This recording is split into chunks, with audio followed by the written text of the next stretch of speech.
c'est quand même un endroit symbolique de la République. Il s'est passé tellement d'événements historiques ici que d'avoir l'honneur d'y siéger, c'est très, très émouvant très émouvant. Et c'est beaucoup d'honneur que nos concitoyens nous font lorsqu'ils nous élisent pour être au Palais Bourbon. Premier pas dans l'hémicycle pour ce parlementaire des Yvelines, suppléant de Benoît Hamon dans la 11e circonscription, Jean-Philippe Mallet, élu à Bois d'Arcy, est devenu député pour la première fois quand ce dernier a été nommé ministre du gouvernement Ayrault.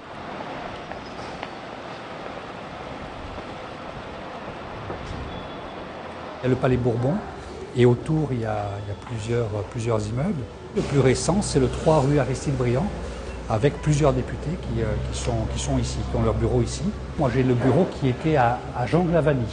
Jean Glavany qui est député des Hautes-Pyrénées et qui était l'ancien chef de cabinet de François Mitterrand.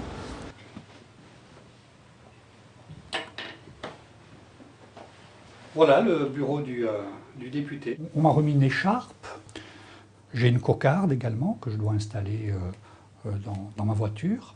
Et puis j'ai également une carte d'identité de député. Voilà, avec un laissez-passer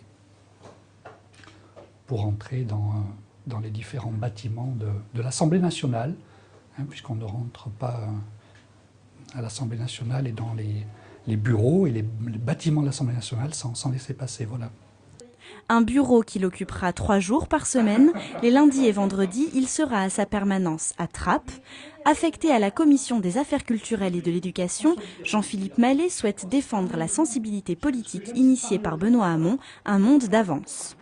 Vous verrez au cours du mois qui vient, un débat en particulier qui, alors, dans la loyauté totale, la fidélité totale à l'action menée par François Hollande et le gouvernement. Mais vous entendrez une certaine sensibilité qui sera mise en avant sur l'Europe en particulier. Mardi 11 septembre, une session extraordinaire sonnera la rentrée parlementaire. Premier projet de loi à débattre, les emplois d'avenir, proposition phare de François Hollande lors de sa campagne.